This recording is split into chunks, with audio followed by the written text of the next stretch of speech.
Welcome to Legal 123s with ByrdAdatto. Legal issues simplified through real client stories and real-world experiences. Creating simplicity in 3, 2, 1. Welcome back to Legal 123s with ByrdAdatto. I'm your host, ByrdAdatto, with my co-host, Michael Byrd. As a business and healthcare law firm, we meet a lot of interesting people and learn their amazing stories. This season, we are riding the emotional roller coaster of the crises that arise in the operating season of a business. Brad, our theme this season is running a business. Yeah, Michael, and we've talked about this in almost every show so far this year, but that's just one season of business. For those who are hearing this for the very first time, what are the other seasons? Yeah, there's 4 seasons of a business. There's the building season, so you're starting a business. The operating season, the one we're in right now, so running a business. We have the scaling season, which will be our next podcast season. You're growing a business. And the buying and selling season. Awesome. Well, continuing with this tradition, do you have a mini story for today? Brad, I can't quit the litigation stories I've been rolling out this year, this season. Michael, you're definitely not the hero of any of these stories. You're kind of like the Forrest Gump, where you just kind of, you have these great outcomes with litigation in your mini stories. Well, way to bring a movie reference into it. Thank you for not quoting Forrest Gump. Yeah, maybe your litigation stories are like a box of chocolates. You never know what you're going to get. Okay, well, I finally understand what my daughter means when she uses the word cringe with your dad jokes there, Brad. But seriously, back to the story, Brad. In this mini story, this litigation mini story, I was so close to becoming a TV star. Was the TV show called That's All We Had to Say About That, since you didn't really litigate in any of these stories? I seriously feel like I'm staring at the sun right now with your dad jokes. You're derailing me. Our client in today's story is named Dr. Defendant. Okay, not really a stretch since you said this story was about litigation. So Dr. Defendant is a plastic surgeon, and he had provided enhancements to his patient, Miss Dancer. Okay, let's keep this on track. Why Miss Dancer? Was she part of like a local ballet? No, Brad. She was a different kind of dancer. She was the kind of dancer where she would be able to be paid in dollar bills by the audience if they liked her dancing. A friend of mine told me about these kind of places. She's a... No, don't say it. Don't. Let's... What? I was going to say belly dancer. Yeah, sure you were. Miss Dancer was not happy with her outcome. She wanted the largest size breast implants available. Oh. And Dr. Defendant, as medically appropriate, obliged. Okay, so I guess I was wrong. She's not a belly dancer. So let me guess. She was unhappy because she started having back pain? No, Brad. She started complaining because she felt duped. Uh-oh. She was expecting even larger implants than she received. Okay. Her demand was for a revision surgery to go bigger. Oh, sounds like the go big or go home. Yeah, something like that. Well, Dr. Defendant would not operate again. He said it was not medically possible with her body type to go any larger. She was apparently limited by something called skin, the amount of skin on her body. Oh my God. I'm glad I'm not letting my 13-year-old boy brain take over the story. I'm starting to worry that how are you becoming a TV star in this story so far? Something's weird here. Yeah, well, be patient. Okay. Things escalated at her being told no. Oh. She did not like that. No. Some time passed, and apparently Miss Dancer could not find a lawyer to take her case. Oh, that's a shocker. Yeah. Well, eventually, Dr. Defendant was sued in small claims court by Miss Dancer. How ironic that she went to small claims court. I think we have a vocabulary word, though. What is a small claims court, Michael? I do appreciate that dad joke, Brad. That was a good one. This is the lowest level. The small claims court is the lowest level of the court system in most jurisdictions. It's common for people who do not have an attorney to go make a claim in small claims court, and they represent themselves.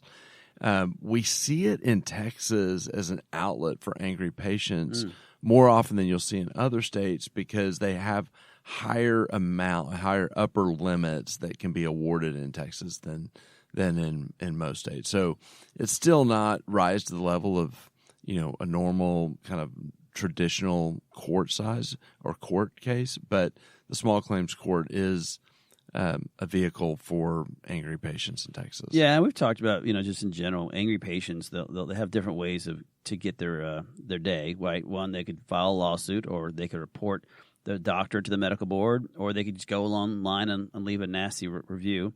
And I suppose it is interesting that there's a quirk in Texas where it's more common for people to kind of go this route.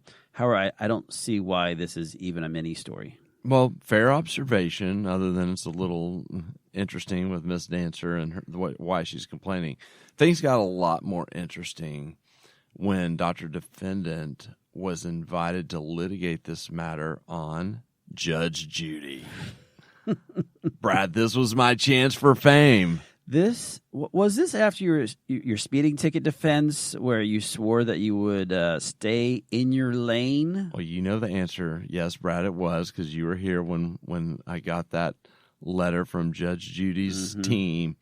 Fortunately, I did not have to decide whether I would help Dr. Defendant.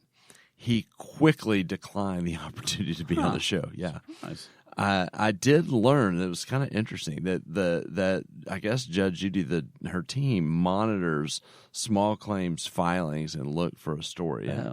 I can almost see the headline for this case on the show. Yeah, the headlines in this one, my little 13-year-old boy brain is going crazy. I think we need to move on. Did Dr. Defendant win his case?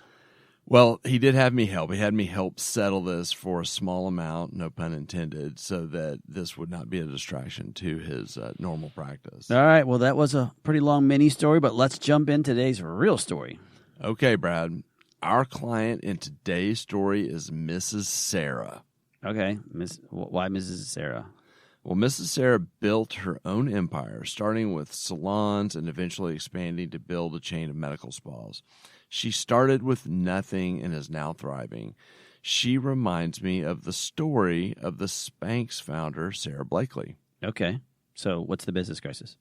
Slow your roll, Brad. We're just getting started. I've said this throughout the season. I can't get to the crisis without painting a vivid picture of the situation. Oh, you mean you like providing context? Well, that is a simpler way to say it, yes. Well, Mrs. Sarah's chain of medical spas is called Switch Medical Spa. Okay, why Switch Medical Spa? Well, I kind of strained my back on this one, but I was trying to think of a name that reminded me of Spanx in honor of our Mrs. Sarah character.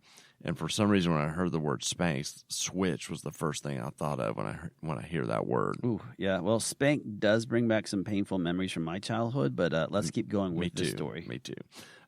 Well, about a year. Let's go back about a year prior to the story.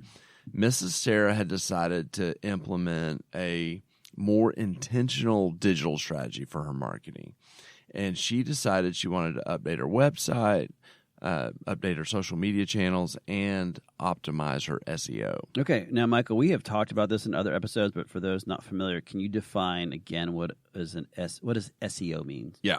Search engine optimization. So this is basically designing your content in a way that allows the business to be found when someone searches on Google, so they would get directed to your website. Oh, wow. That's a great idea. I mean, they can be found on the whole World Wide Web. I mean, we should consider that, Michael. As a card-carrying Gen Xer, I'm going to exercise my right to kick you out of Gen X. You're officially a baby boomer now with your World Wide Web reference.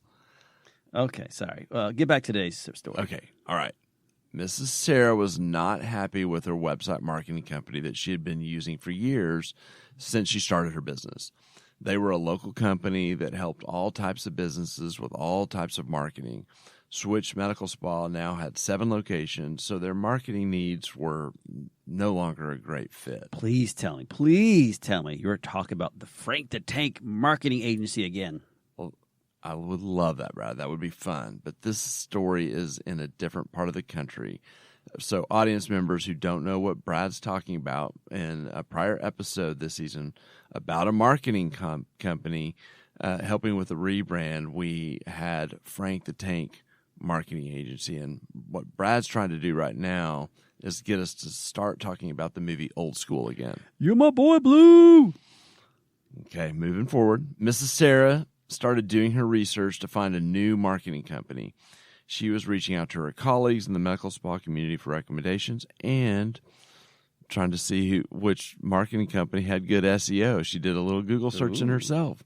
Well, there are marketing firms that we've been around a long time, and their new hot names appear from time to time, and it's difficult to find the right fit because businesses either hate or love the marketing company, and there seems to be mixed opinions. Again, depending who you ask, about even who is the good marketing company that's out there. Yeah, you can find someone that'll say they love someone, and someone else will say they hate someone every time. Well, she had settled on flash in the pan marketing company. Oh, Michael, now who's the boomer?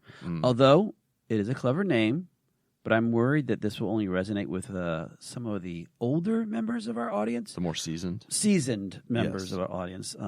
Why flash in the pan? Well, this is an old expression. Don't say it, Brad.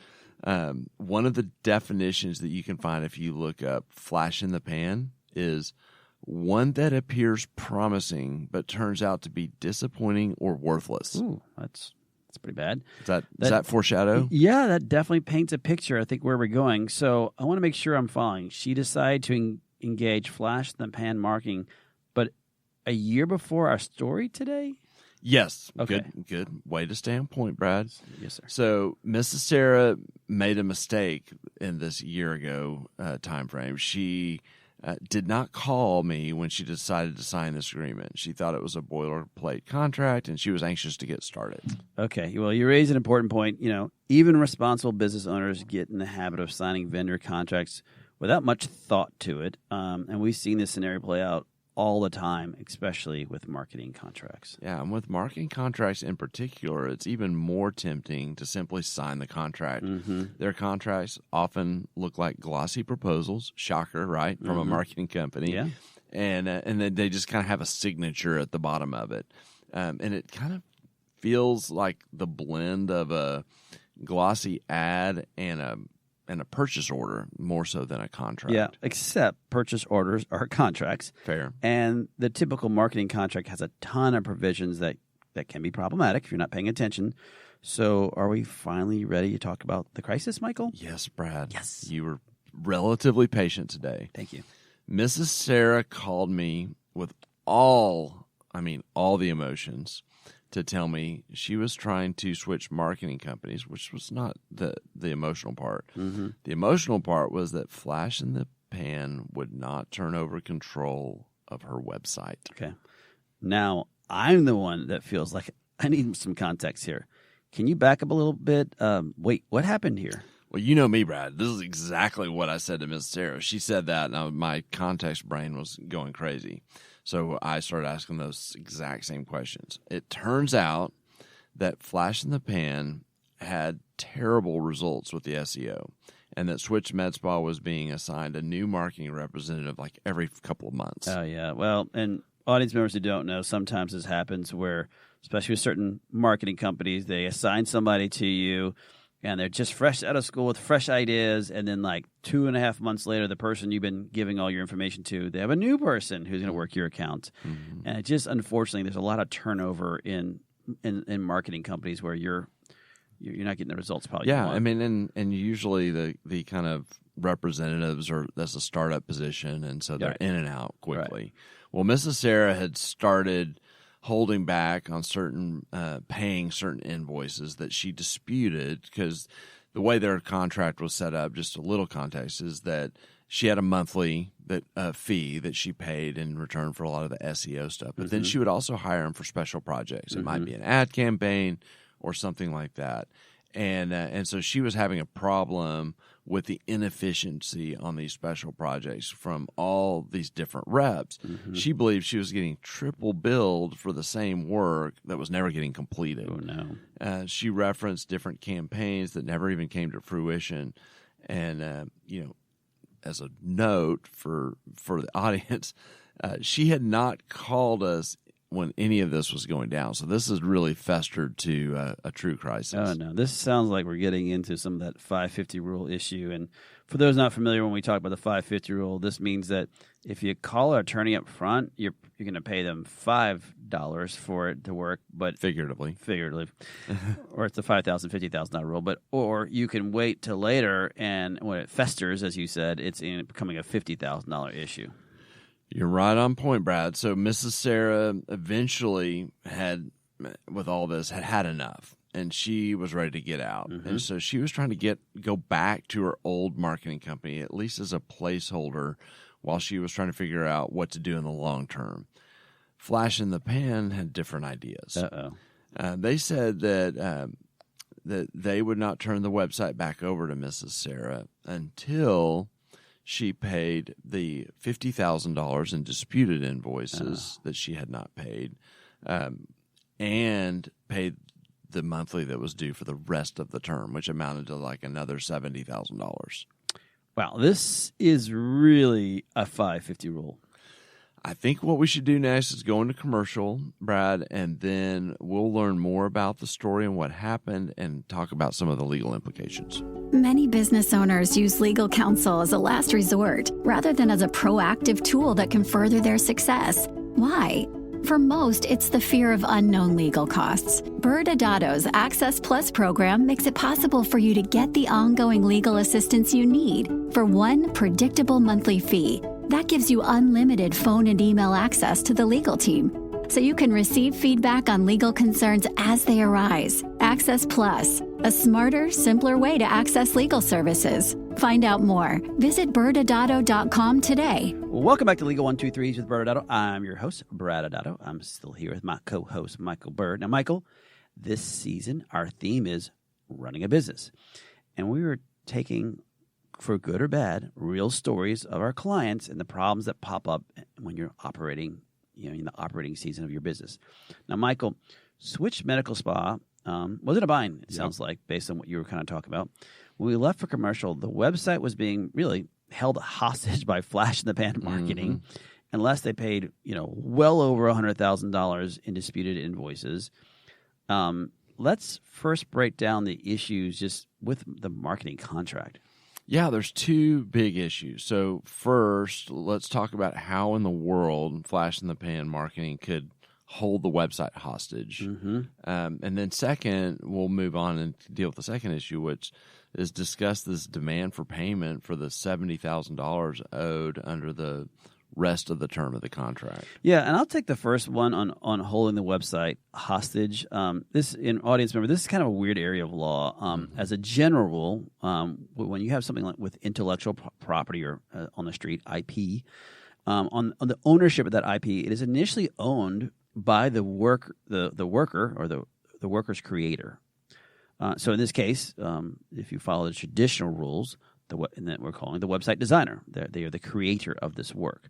So this has something to do with copyright law. Yeah, and Brad, you can't just say a fancy word like that.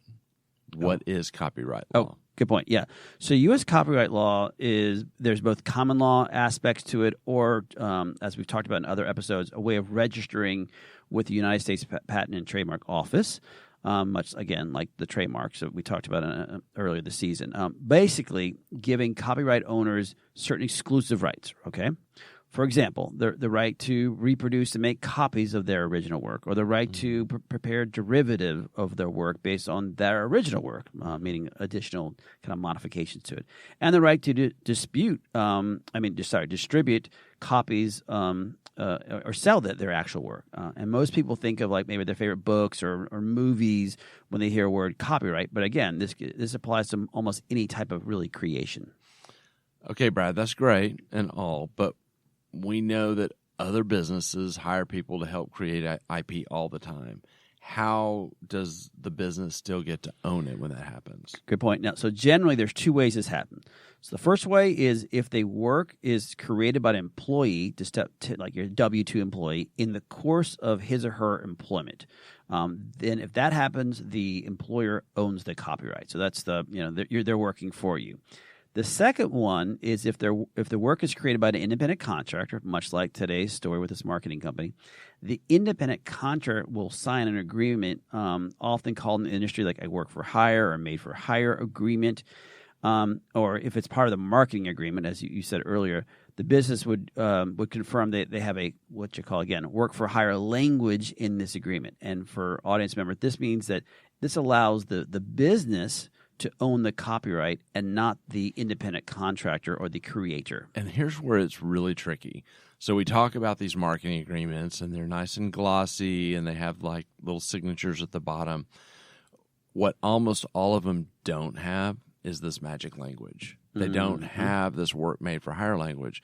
And so what that means is that the absence of language that most small business owners and entrepreneurs don't even know to look for is that the marketing company owns the website, and they're basically licensing that right to the actual client. And so what gets the marketing companies don't really want to own the website. They use this as a tactic as leverage to get what they want, which is to make sure they get paid and to lock people in. And so it's that we've had my website is being held hostage conversation countless times over the years because it's a go-to strategy. Yep.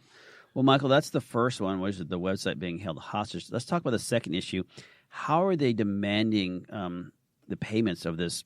Well, there's almost over $100,000, really. But so they're buoyed by the fact that they have possession of the website. So they have this, this confidence there. But there's also common language in these marketing agreements that were unfortunately, in Switch Medical Spa's agreement that are problematic.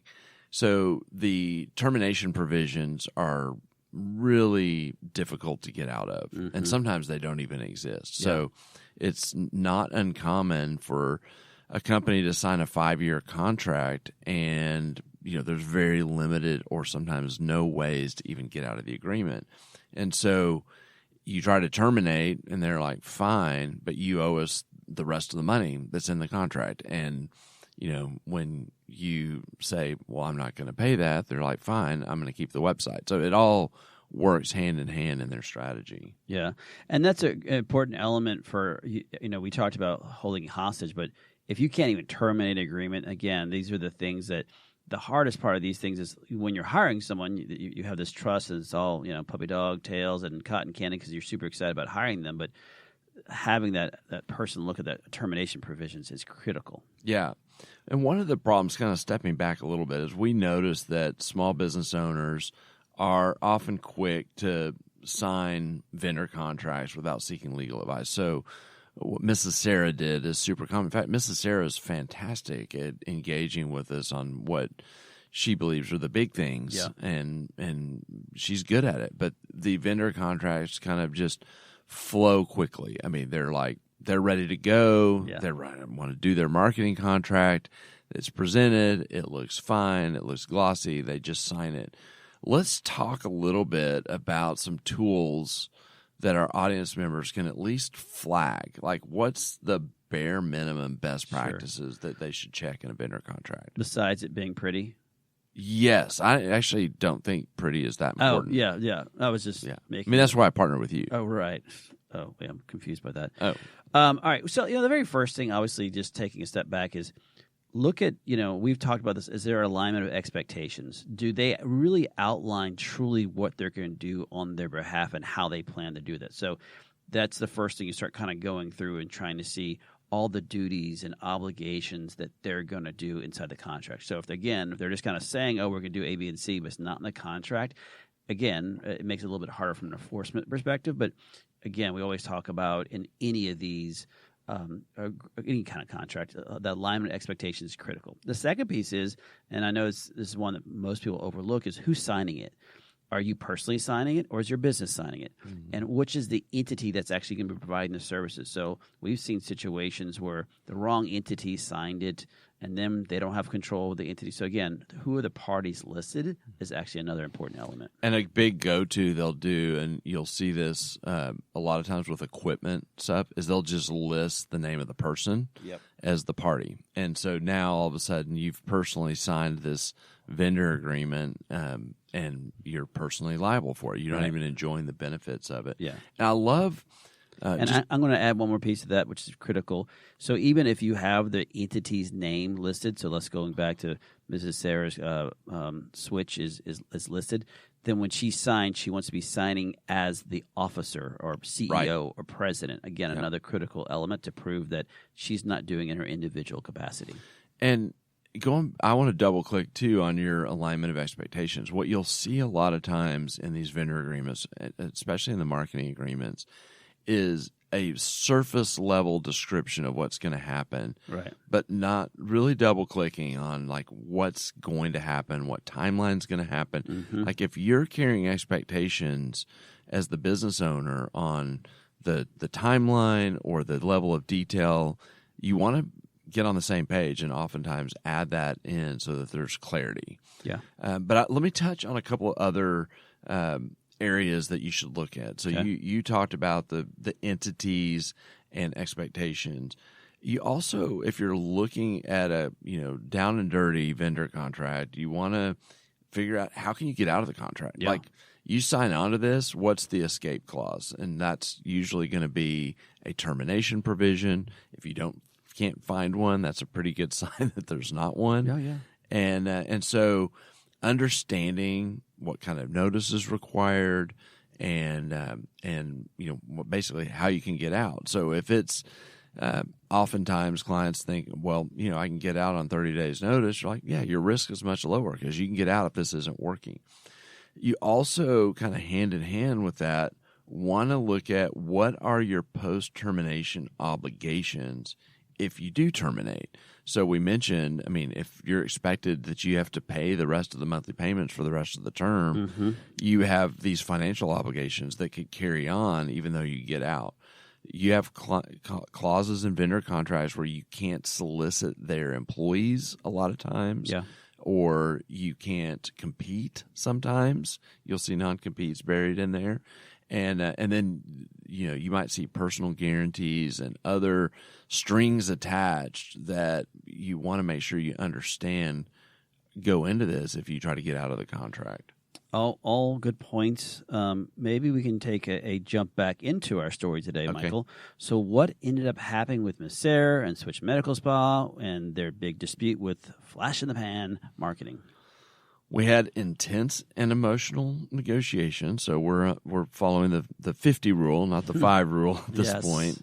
We got extremely close to litigation multiple times, and I had a litigator kind of teed up and ready to go. Nice. And he's going to bring his baseball bat. Yeah, pretty much. Mrs. Sarah was extremely elevated because her website was being held hostage. So you can imagine. And Flash in the Pan had played this game routinely, and they would not budge, hoping to get paid. Ultimately, Brad, the parties resolved it with a payment of $30,000 in return for the website, which no one was happy because they were hoping to get the $100,000, and they realized Miss Sarah wasn't backing down, and they believed that she would file a lawsuit. So, I will say this: the level of conflict involved, kind of circling back to the beginning of the story, it was a great reminder of why I'm glad I'm no longer a litigator.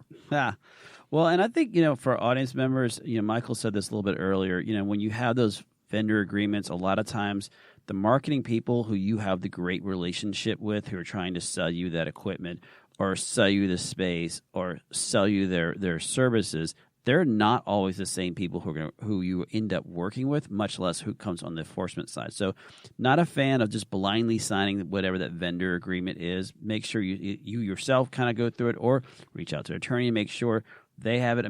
You said this earlier.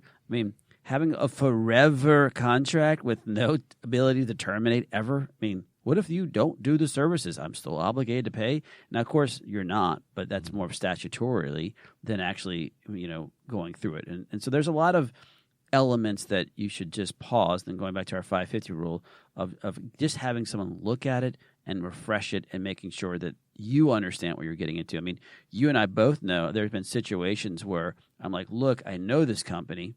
They're not going to modify this, but I still think you should know what you're getting into so that you have eyes wide open as it relates to what you're about to sign. And then if you're okay with that risk, great. But don't just jump into it and treat every vendor like any other contract you would do.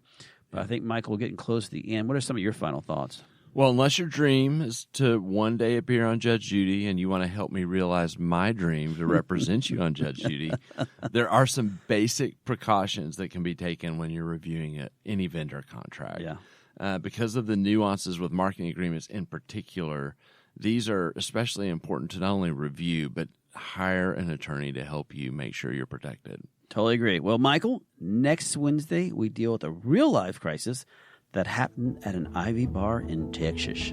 Thanks again for joining us today. And remember, if you like this episode, please subscribe, make sure to give us a 5-star rating, and share with your friends.